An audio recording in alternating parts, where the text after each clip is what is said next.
How's everybody doing today? My name is Wild Leprechauns, or Cody, whichever you prefer, and today I'm bringing you my Ghosts First Impression video. Last week, I think on Thursday, I actually brought you my Battlefield 4 First Impressions video, and that was on PC. And this week, I'm bringing you some Call of Duty Ghosts, like First Impressions on the Xbox 360 version, because I know the PC version has had some problems, and I didn't pick up that version. I just picked up the Xbox version, because that's what I'm familiar with for Call of Duty. And I played Black Ops 2, and at first I thought Black Ops 2 on PC was okay, but then it just sort of turned into a crap fest, and I decided to never buy a Call of Duty on PC again. Maybe I'll buy the old ones, but I'm just sticking to console gaming for Call of Duty. It's just where Call of Duty belongs, in my opinion. But I'm getting sort of sidetracked. Let's start talking about my first impressions of this game. And the first impression is you die so fast in this game. That's the first thing you will notice. In Black Ops 2, you had a chance to react. In this game, if you see a guy shooting at you, you're basically dead. You just get melted to pieces. It's like playing on a LAN connection, is what I would say.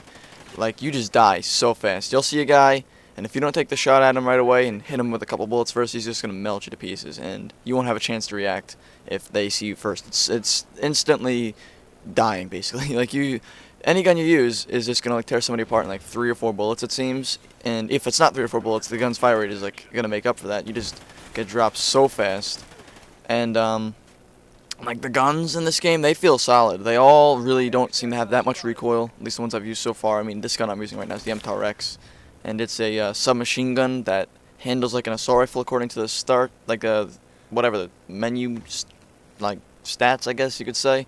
I don't know what to describe it as, really. It's not really stats, it's sort of like bars. I guess it's like a chart of stats or something, but like it's performs pretty well. It's got a little bit increased range and stuff, but I put a suppressor on it and a foregrip, so it kind of makes it a little bit more submachine gun-like, but still has the same good sort of range as some of the lower assault rifles. Because the assault rifles in this game, they cost squad points, like everything costs squad points, I should say, including kill streaks and all this other crap.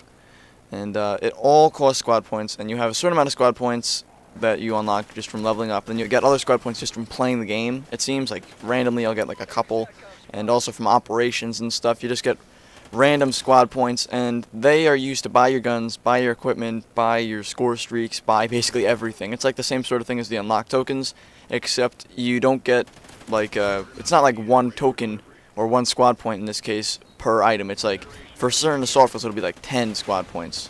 And I think for the MTAR X it was like 8 or 9 or something like that. It might be a little bit less, but it was a pretty expensive gun, but it's really worth it. And you can also buy your perks early, because you unlock perks and stuff by default. Like, you normally would just level up and unlock them.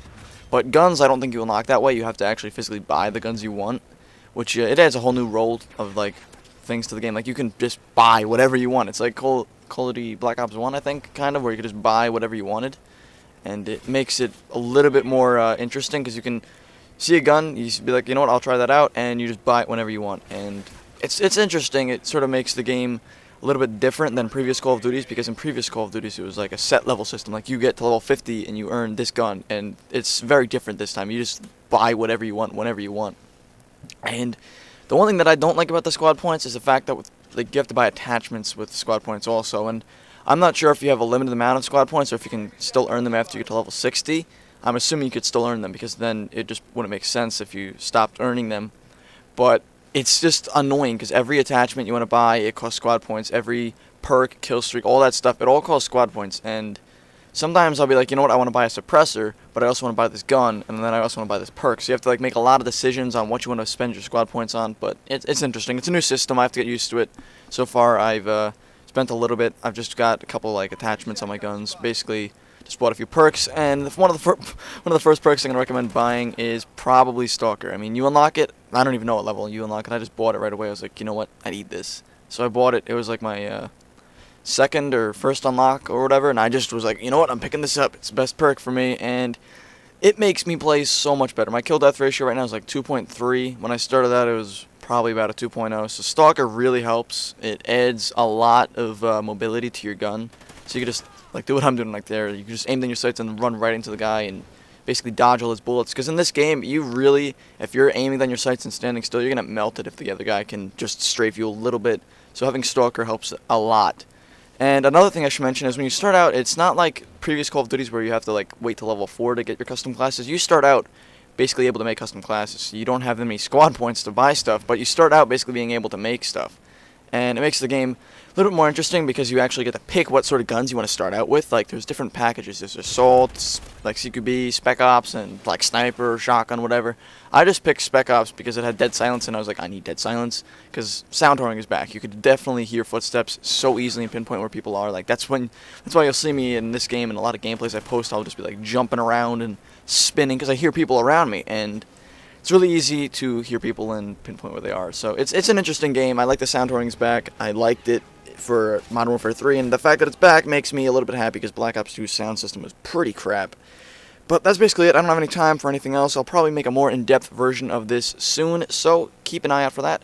And I thank you very much for watching, and that's it. See you next time, guys. Bye.